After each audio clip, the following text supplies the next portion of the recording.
Radiation of wavelength 4500 angstrom is incident on metal having work function 2.0 electron volt due to the presence of magnetic field B.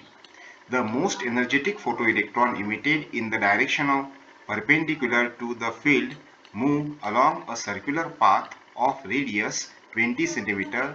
What is the value of magnetic field B? तर या ठिकाणी आपल्याला या numerical मध्ये दिलेला आहे की इथे आपल्याकडे एक रेडिएशन आहे आणि त्या रेडिएशनची वेव्हलेंथ आहे 4500 angstrom unit. It is incident on the metal plate. Metal प्लेटवरती पडलेली आहे आणि त्या मेटल प्लेटचं वर्क फंक्शन आहे 2.0 इलेक्ट्रॉन व्होल्ट. तर हे त्याचं वर्क फंक्शन आहे. आपण त्याला फायदे दाखवत असतो. तर due to presence of magnetic फील्डच्या प्रेझेन्समुळे most energetic photo electron emitted in the direction perpendicular to the field move along the circular path. तर मॅग्नेटिक फील्डमुळे या ठिकाणी हा कन्सेप्ट खूप महत्त्वाचा आहे की मॅग्नेटिक फील्डमुळे जो इलेक्ट्रॉन आहे तो सर्क्युलर पाथमध्ये मूव्ह करतो आणि त्याचं रेडियस जे आहे 20 सेंटीमीटर आहे. तर what is the value of magnetic field B? तर आपल्याला एक कन्सेप्ट माहित आहे की जर समजा एखादा इलेक्ट्रॉन जर समजा सर्क्युलर पाथमध्ये फिरत असेल तर त्याच्यावर त्या ठिकाणी सेंट्रिपिटल फोर्स लागतो आणि इथं मात्र सेंट्रिपिटल फोर्स देण्याचं काम कोण करत आहे? तर मॅग्नेटिक फील्ड. आणि म्हणून आपण या ठिकाणी म्हणू शकतो की इथं सर्क्युलर मोशनसाठी जो सेंट्रिपिटल फोर्स लागला आहे तो मॅग्नेटिक फोर्सने दिलेला आहे. म्हणजे magnetic force will be equal to centripetal force. ठीक आहे. आता गिवन क्वांटिटी आपण लिहून टाकूया. वेव्हलेंथ दिला आहे 4500 अँगस्ट्रॉम. वर्क फंक्शन दिला आहे 2.0 इलेक्ट्रॉन वोल्ट.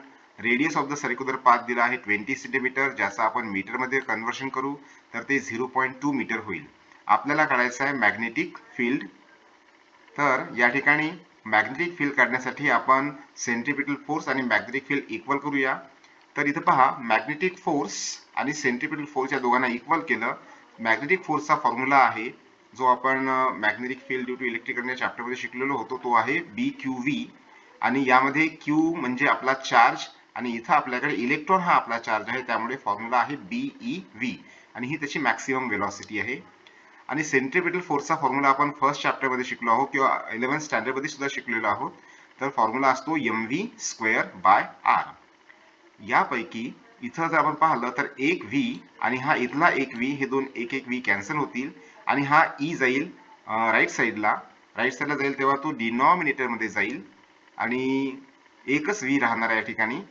तर डिनॉमिनेटर मध्ये गेल्यानंतर आपल्याला मिळेल या ठिकाणी B इज इक्वल टू फक्त B राहील या ठिकाणी M ॲज इट इज.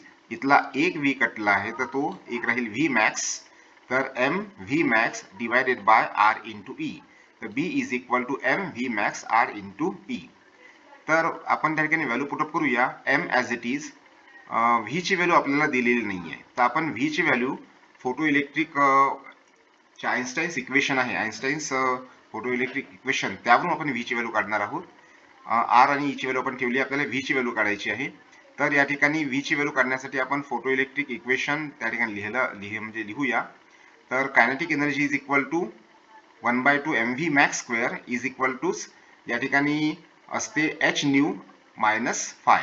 तर न्यूच्या ठिकाणी आपण c/λ लिहिलं. काय बरं? कारण आपल्याला या ठिकाणी वेव्हलेंथ दिला आहे. फ्रिक्वेन्सी दिली असतं आपण h न्यू लिहिलं असतं. वेव्हलेंथ दिल्यामुळे आपण न्यूच्या ठिकाणी c/λ लिहिलेलं आहे. तर 1/2 mv max square is equal to hc/λ minus pi. Value put up करूया. तर व्हॅल्यू पुटअप केल्यानंतर या ठिकाणी h ची व्हॅल्यू आहे 6.63 इंटू 10⁻−34. c ची व्हॅल्यू आहे 3 इंटू 10⁸. लॅम्बडा दिला आहे 4500 अँगस्ट्रॉम आणि 4500 अँगस्ट्रॉमचं आपण मीटरमध्ये कन्व्हर्शन करू. तर अँगस्ट्रॉम युनिटचं मीटरमध्ये कन्व्हर्शन करताना 10⁻−10 घ्यावं लागते. मायनस हा मायनस आहे आणि वर्क फंक्शन आहे फाय 2 इलेक्ट्रॉन वोल्ट आणि इथं आपण इलेक्ट्रॉन वोल्टचं जूल मध्ये घेणार आहोत. तर इलेक्ट्रॉन वोल्टचं जूल मध्ये करताना त्याला मल्टिप्लाय करावं लागते 1.6 इंटू 10⁻−19 ने. तर याचं जे आन्सर आपल्याला मिळत आहे हे जे सबट्रॅक्शन आहे या सबट्रॅक्शनचा आन्सर मिळत आहे 1.22 इंटू 10⁻−19 जूल. तर 1/2 mv max square is equal to 1.22 into 10⁻−19 joule. तर हे इथे या ठिकाणी मिळालं. तर Vmax काय होईल, तर या ठिकाणी 2 ला जर आपण इकडे घेऊन गेलो तर 2 × 1.22 होईल आणि m ला जर इकडे घेऊन गेलो तर m हा डिव्हिजन मध्ये जाईल आणि त्याच्यानंतर v चा स्क्वेअर होता त्याचा स्क्वेअर रूट घ्यावा लागेल. तर Vmax आपल्याला ही व्हॅल्यू मिळणार आहे. ही व्हॅल्यू या ठिकाणी मिळेल. तर ही जी व्हॅल्यू आहे ही व्हॅल्यू आपण या फॉर्म्युल्यामध्ये ठेवूया. तर आपल्याला मिळेल b m Vmax r जे होतं त्यामध्ये आपण ह्या व्हॅल्यू ठेवल्या होत्या याच्या आधीच. ही व्हॅल्यू ठेवली होती आणि आता Vmax ची व्हॅल्यू ही आहे ही ठेवली. हा जो m आहे हा m या ठिकाणी स्क्वेअर रूटच्या बाहेर आहे आणि जर समजा आपण याला स्क्वेअर रूटच्या आतमध्ये घेऊन गेलं तर स्क्वेअर रूटच्या आतमध्ये घेऊन गेलं m तर हा होईल m चा स्क्वेअर. आतमध्ये घेऊन गेलं तर m चा स्क्वेअर होईल. हा m चा स्क्वेअर त्यापैकी एक m या ठिकाणी कटेल ह्या डिनॉमिनेटरच्या m सोबत आणि राहणार काय आहे तर स्क्वेअर रूट ऑफ 2m × 1.22 × 10⁻19 आणि डिवायडेड बाय 0.2 × 1.6 × 10⁻19. त्यानंतर या ठिकाणी याचं आपण कॅल्क्युलेशन करूया. कॅल्क्युलेशन म्हणजे मल्टिप्लिकेशन आहे. तर m ची व्हॅल्यू आहे m ची व्हॅल्यू त्या ठिकाणी मास ऑफ द इलेक्ट्रॉन जो असतो तो असतो 9.1 multiplied by 10⁻³ -31 into 1.22 into 10⁻19 divide by 0.2 into 1.6. तर या सगळ्यांचं जे कॅल्क्युलेशन आहे मल्टिप्लिकेशन त्याच्यानंतर त्याचं स्क्वेअर रूट आणि त्याच्यानंतर त्याला डिवाइडेड बाय 0.2 आणि 1.6 ने पण डिवाइड करूया. तर या सगळ्यांचा आन्सर आपल्याला मिळत आहे 1.472 into 10⁻⁻5 टेस्ला.